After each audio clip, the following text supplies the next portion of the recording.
Hi hello అండి, అందరికీ నమస్తే. Welcome back to Sharada blogs. ఈరోజు మార్నింగ్ నుంచి అయితే రొటీన్ స్టార్ట్ చేస్తున్నాను. ఇంకా పొద్దున్నే చూసారు కదా, మోకాళ్ళు లోపలికి వెళ్ళిపోయేంత స్నో అయితే పడింది ఈరోజు. అసలు స్నో ఇక్కడ ఎక్కువ పడదు అన్నారు. చాలా సంవత్సరాల తర్వాత ఇక్కడ ఇంత స్నో అనేది పడుతుందంట.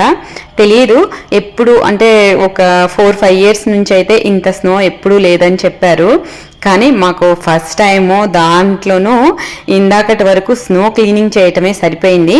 అది వేరే వీడియోలో షార్ట్లో పెడుతున్నాను, ఎందుకంటే బ్లాగ్స్లో స్నో అనేది కొంచెం ఆ వీడియో దీంట్లో యాడ్ చేస్తుంటే క్లమ్జీగా అంతా ఒకే దాంట్లో లాగా ఊరికే స్నో వీడియోస్ లాగా అయిపోతున్నాయి, అందుకని పెట్టట్లేదు.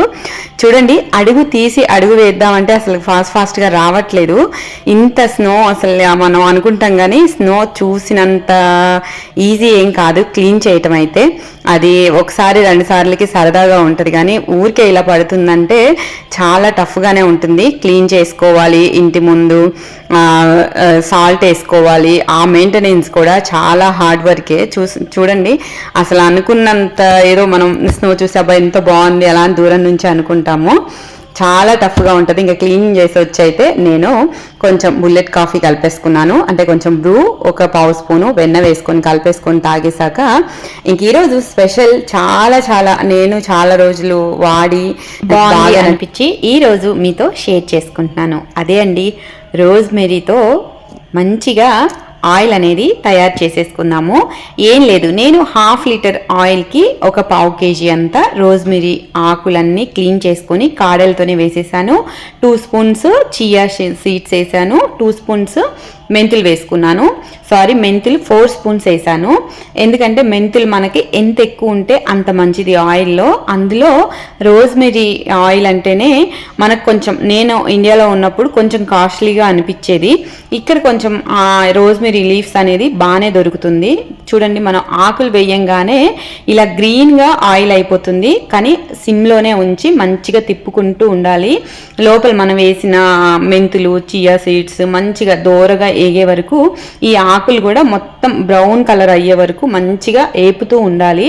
అలా అని హైలో పెట్టేసి ఫాస్ట్గా చేసేయకూడదు. చూడండి, ఇలా బ్రౌన్ కలర్ వచ్చే వరకు సిమ్లోనే పెట్టి ఒక పెద్ద దాక కానీ మందంగా ఉండే గిన్నె తీసుకొని దాంట్లో అడుగున ఆయిల్ ఉండేటట్టు చూసుకోండి. అలాంటప్పుడు కొంచెం ఏదైనా పొంగు వచ్చినా ఎక్కువసేపు ఉన్నా మనకి రిస్క్ లేకుండా ఉంటుంది.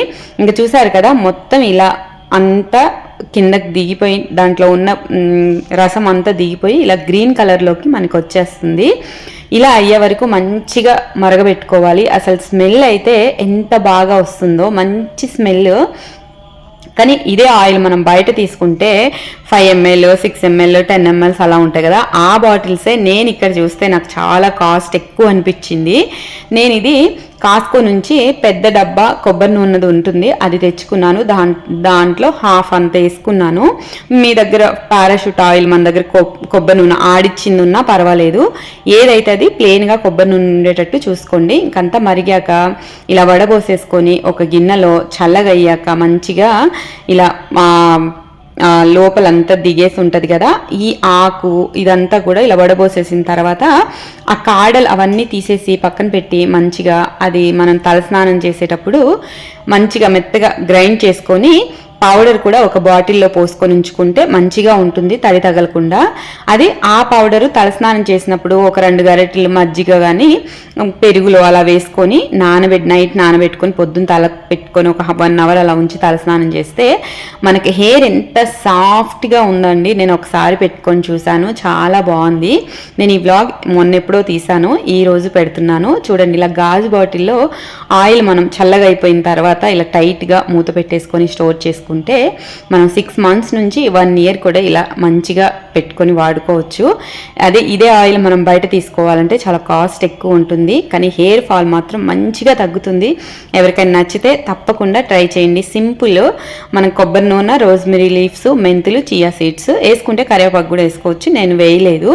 ఇంక ఇలా చేసుకొని మనం మంచిగా ఇది కూడా చల్లగా అయిపోయిన తర్వాతే ఈ మిక్స్ అంతా మంచిగా గ్రైండ్ చేసుకొని ఒక గాజు బాటిల్లో పెట్టుకుంటే మనకి ఎక్కువ ఎక్కువ రోజులు ఉన్నా కూడా అస్సలు పాడవదు. కాకపోతే కాడలు అవి లేకుండా మెత్తగా పౌడర్ లాగా గ్రైండ్ చేసుకోవాలి.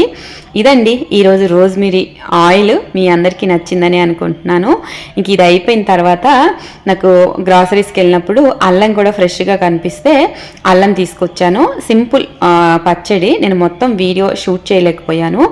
1 కేజీ అల్లానికి 1/2 కేజీ బెల్లం, 1/2 కేజీ కారం, 1/2 కేజీ చింతపండు సరిపోతుంది. సాల్ట్ సరిపడా.